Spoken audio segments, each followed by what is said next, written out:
ES Audio. From the Evening Standard in London, I'm Mark Blunden, and this is The Leader. 300 years after the death of Sir Christopher Wren, and it's probably true to say they don't build them like that anymore. Forget the square miles, gaudy modern steel and glass temples praying to Mammon, because we've got a treat for you from history you can enjoy for free. This episode's interviews were recorded at another Wren-designed City of London church you could call Little St Paul's, tucked behind Bank Station, with its miniature dome sharing the same design as the capital's larger famous Cathedral. Now a series of public events marks a year-long celebration of the architecture and legacy of London's famous sun. It's called Wren 300 and is being hosted in association with the World Monuments Fund. So join us at St Stephen Walbrook Church, built in 1672 to a Wren design after the Great Fire of London, which also sparked a planning revolution in the capital. In part 2, we head down to the crypt to meet someone whose famous voice you just might recognise. Mark, it's over to you. And first we're joined in the nave beneath this gorgeous 63 feet high dome by John Darlington, an archaeologist and chief executive of World Monuments Fund Britain, who explains who Wren was. Sir Christopher Wren was in many ways the modern architect, the first modern architect. He was a man of multiple skills, interested in astronomy, interested in heritage, interested in architecture. He was also probably best described as a public servant. His whole life was spent in public service to the great bureaucracies of the day, so the Crown, the Church and universities. What is the significance of the church we're currently speaking in as a rather familiar looking dome above? Can't quite place it. Indeed. So we're in St Stephen's Walbrook, and the dome here is the design for the first dome planned for St Paul's Cathedral, which was never completed. There are 3, maybe 4 designs for St Paul's which weren't completed. One was too traditional, one was too modern, one was not modern enough. It just the list goes on and on.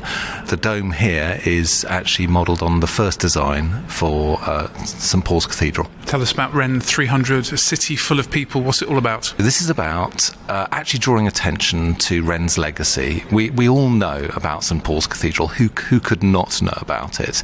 But there's also 50 other churches which he designed in the square mile of the city. So it's about as much drawing attention to those churches and thinking of them not just as places to celebrate in the past, but actually thinking of them as places which are relevant to the future. How do you feel that Wren's legacy in terms of his architecture fits in with today's modern design, and how do you set about conserving that? In terms of his legacy, imagine London without St Paul's Cathedral. So, his legacy is in the warp and the weft of the city and in its historic character. I think there's always an issue about how do you blend old with new, and I guess as a conservationist, and that's what World Monuments Fund is about, you're trying to make sure that you're not pickling things in aspic. You're trying to find new uses for old structures to make sure they're relevant for the future. And this church and the other churches are great examples of that. You come here normally, we'd normally not be able to speak here today because there'd be music going on, it'd be filled with people. St Mary's Aldermary has a cafe in it. These churches and buildings have other uses beyond just simple worship. Let's go to the ads. Coming up, we head down to the crypt with an iconic voice of the 90s and noughties, Loyd Grossman. Why not hit rate and follow in the meantime?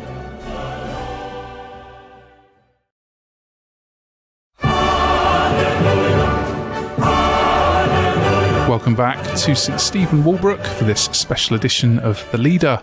Now we go down to the crypt to meet Loyd Grossman, heritage campaigner and chairman of the city's Gresham College, who's giving a talk for Wren 300. Why the crypt? Well, it hosted the first ever meeting of the Samaritans in 1953. In terms of St Paul's and these other Wren buildings, where do you find their places today in today's modern architectural landscape? Do you feel they're always going to have a place in Londoners' hearts? Well, Wren has very much defined what London looks like. You know, if you think about the great landmarks he's created, you know, we have St. Paul's, obviously, Greenwich, the Royal Naval Hospital at Greenwich. I'm often surprised when I talk to Londoners and they say, oh, we haven't been to Greenwich. You know, if Greenwich were someplace in northern Italy, people would be traveling there from central London. Yet because it's on their doorstep, they often fail to appreciate that it is one of the great 17th century architectural creations in the world.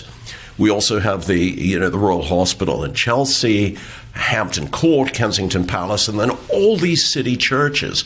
So Wren's imprint, he has had the most significant imprint on the look and feel of London than any other individual. Do you feel modern planning laws are respectful of Wren's legacy? I'm thinking particularly you have the line of sight rule down to St. Paul's. What's your view on that? I think the great clusters of skyscrapers, to a certain extent, on the one hand, they have provided a sort of dramatic backdrop against which you can see the Great Dome of St. Paul's.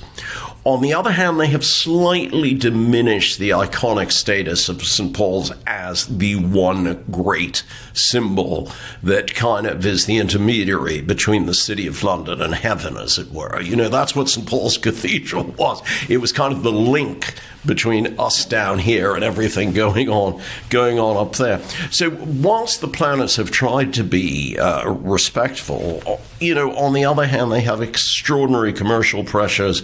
And I believe, you know, Wren would have appreciated the need to keep the City of London as the greatest city in the world. What do we know about his personal politics? Well, Wren's personal politics were quite interesting. I mean, he was a court architect. He relied on royal patronage.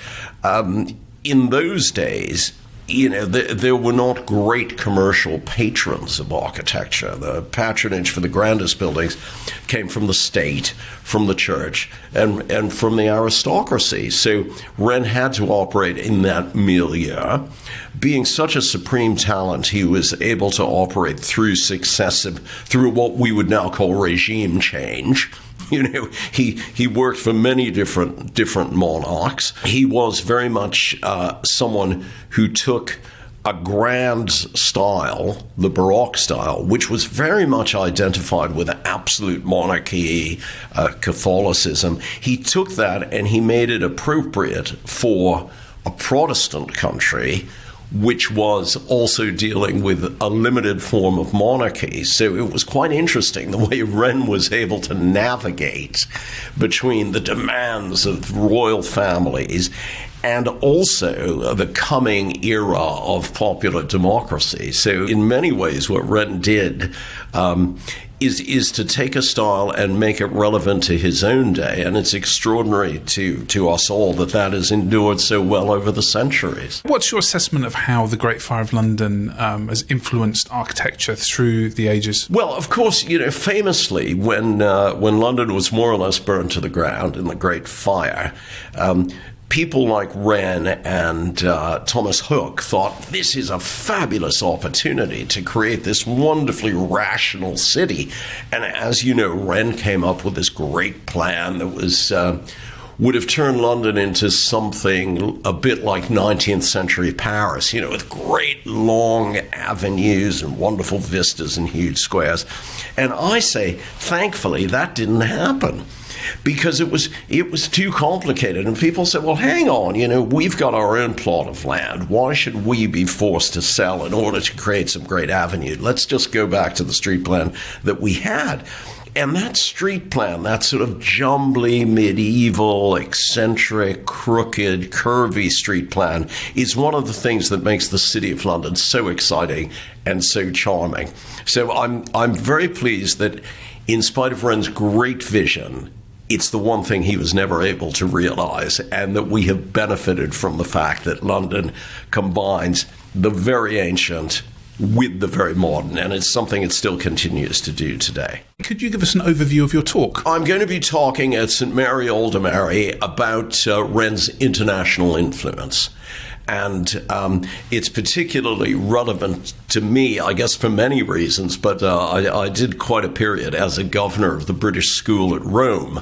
And in Rome, there's this wonderful building for the British School, which is based on the west front of St. Paul's Cathedral. And that's just one example of the way in which you find bits of Wren all over the world.